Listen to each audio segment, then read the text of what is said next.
Assalamualaikum warahmatullahi wabarakatuh. Jumpa lagi bersama Kak Dadang dalam acara baca nyaring dongeng atau cerita rakyat Riau yang berjudul Ketobong Kramat yang ditulis oleh Wahyu Negrum, diterbitkan oleh Balai Kajian dan Pengembangan Budaya Melayu bekerjasama dengan Adi Cipta.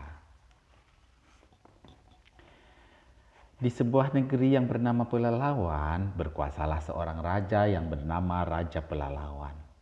Penduduknya hidup, tentram, sejahtera, dan rukun. Namun, di antara penduduk negeri Pelalawan terdapat sebuah keluarga yang sangat miskin. Setiap hari si miskin pergi menajuh di sungai Selempaya yang mengalir di negeri itu. Dan hasil menangkap ikan itulah ia hidupi anak dan istrinya. Selain menangkap ikan, si miskin memiliki kepandaian mengobati orang sakit. Karena ia sangat rajin menolong orang sakit, lama-kelamaan terkenalah dia dengan panggilan Bomo Sakti. Dia tidak pernah menolak orang memerlukan pertolongannya. Tak pernah pula dia mengharap upah atau bantuan yang telah diberikan. Sifatnya yang rendah hati membuat Bomo Sakti sangat disegani oleh penduduk negeri Pelalawan. Selama ini bomo-bomo lain selalu meminta upah dengan bayaran yang sangat tinggi dan selalu menolak apabila diminta tolong oleh orang miskin. Kemasyhuran Bomo Sakti itu sampai pula kepada Raja Pelalawan. Maka pada suatu hari Raja Pelalawan mengangkat Bomo Sakti menjadi bomo resmi di kerajaan Pelalawan. Sejak saat itu namanya semakin dikenal bukan hanya di negeri Pelalawan saja, melainkan sampai jauh di luar kerajaan Pelalawan. Kehidupan keluarganya beransur-ansur menjadi baik dan tidak lagi kekurangan seperti sebelumnya. Namun, walau namanya sudah dikenal sebagai Bomo Sakti, dia tetap pergi menajuh seperti biasa. Kerendahan hatinya membuat kebiasaan hidupnya tidak berubah. Satu hari Raja Pelalawan meminta Bomo Sakti datang ke istana. Selain Bomo Sakti menghadap, maka Prajawan bersabda, "Hai Bomo Sakti, sudah lama aku menginginkan anak. Semua bomo di negeri ini sudah mengusahakan, tapi sampai saat ini belum ada yang menampakkan hasil. Untuk membuktikan kesetiaanmu padaku, cobalah ubati permaisuriku agar kami bisa mendapat keturunan," pinta Raja Pelalawan. "Hamba akan berusaha Baginda, semoga Allah yang Maha Kuasa mengabulkan keinginan Baginda," jawab Bomo Sakti dengan rendah hati. Setelah itu Bomo Sakti mengeluarkan semua kepandaian yang dimiliki. Dengan takdir yang Maha Kuasa, usahanya berhasil. Tak lama berapa lama, permaisuri pun mengandung selama 9 bulan. Permaisuri pun melahirkan seorang putri yang cantik. Semenjak itu, semakin termasyurah nama Bomo Sakti itu. Raja Pelalawan dan permaisuri serta penduduk negeri Pelalawan menyambut gembira atas kelahiran putri yang cantik itu. Sebaliknya, Bomo Sakti diam-diam merasa menyesal karena telah melanggar syarat yang telah ditetapkan oleh gurunya. Sebagai seorang bomo, ia hanya boleh mengobati orang sakit. Ia tidak dibenarkan mengobati orang sehat.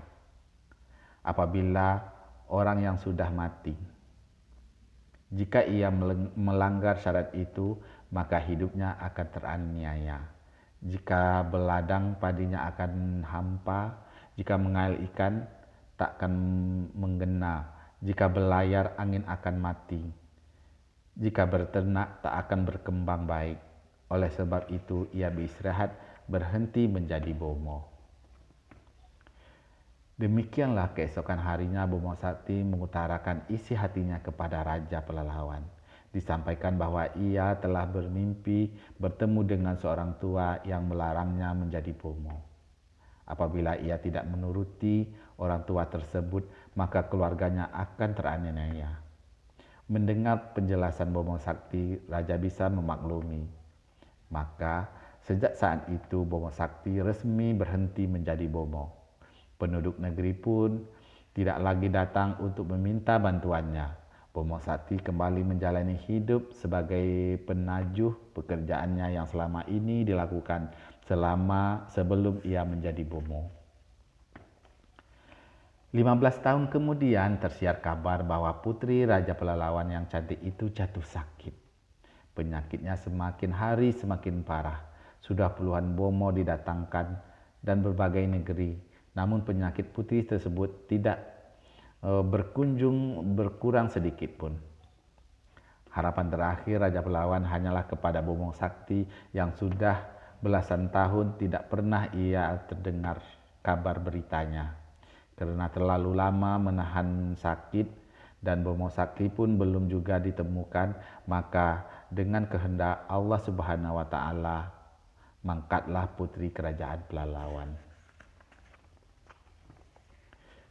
Melihat putri tunggalnya telah meninggal, Raja Pelalawan mengutuskan beberapa pengawal untuk mencari Bomo Sakti yang selama ini belum berhasil ditemukan.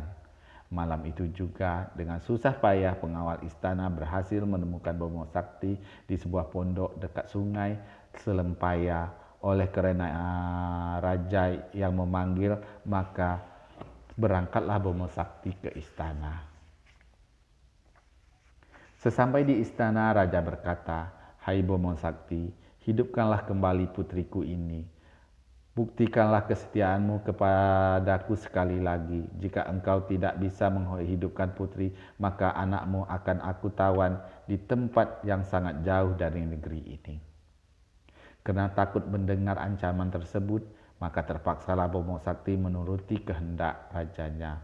Saat itu juga Bomo Sakti segera mempersiapkan perlengkapan untuk upacara pengobatan yang belum pernah dia lakukannya. Bomo Sakti mulai memasang lilin-lilin di seluruh ruangan istana sambil membaca doa.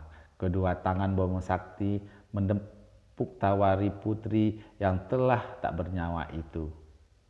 Setelah itu ia pun memukul ketobong sambil mulutnya terus mengucapkan doa-doa. Tubuh Bomo Sakti mulai bermani keringat.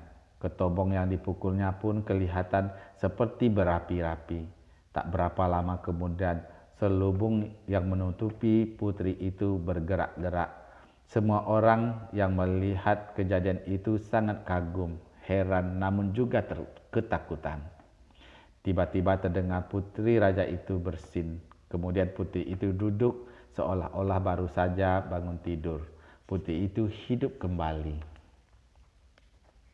Raja Pelalawan dan Permaisuri sangat gembira atas hidupnya kembali putri yang sangat mereka cintai itu. Namun Bomo Sakti berlari menjauh dari kerajaan menuju perahunya yang tertambat di tepi sungai. Ia menangis karena telah melanggar syarat yang telah ditentukan gurunya.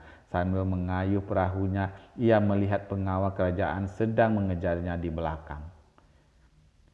Tiba di muara sungai, perahu yang dikayunya berhenti. Bomo Sakti berkata, "Hai pengawal, sampaikan kepada rajamu, perintahnya telah saya laksanakan. Hingga saya langgar perintah guru saya. Sebab itu, saya bersumpah tidak akan menginjak bumi Pelalawan ini selagi saya masih hidup." Sesudah itu dibuangnya ketobong yang dia bawanya ke dalam sungai. Pada saat ketobong itu masuk ke dalam air, tiba-tiba air sungai menjadi berombak. Saat itu juga Bomo Sakti melompat ke darat sambil berteriak, "Jika kalian tiba di Pelalawan, sampaikan pesan saya kepada istri saya. Katakan kepadanya, jika ingin bertemu dengan saya, datanglah ke Selempaya setiap Jumat pagi." Setelah ia berpesan, ombak tadi pun hilang. Air sungai menjadi tenang kembali. Namun dari dalam sungai terdengar bunyi ketobong seperti dipukul orang. Menurut kepercayaan penduduk setempat, Bomo itu sampai saat ini masih hidup menjadi orang Bunian. Sesekali ia menjelma menjadi manusia biasa. Orang-orang mencari ikan di sungai Selempaya sering sekali melihatnya. Kabarnya sampai saat ini apabila terjadi hujan deras, bunyi ketobong itu pun selalu terdengar. Demikianlah cerita Ketobong Keramat, asal cerita dari negeri Pelalawan. Semoga adik-adik bisa mendengar. Nanti kalau ada waktu, adik-adik bisa juga membaca buku cerita rakyat Riau di Perpustakaan Sulmana S. Wabillahi taufiq wal hidayah. Assalamualaikum warahmatullahi taala wabarakatuh. Salam literasi, baca, baca, baca.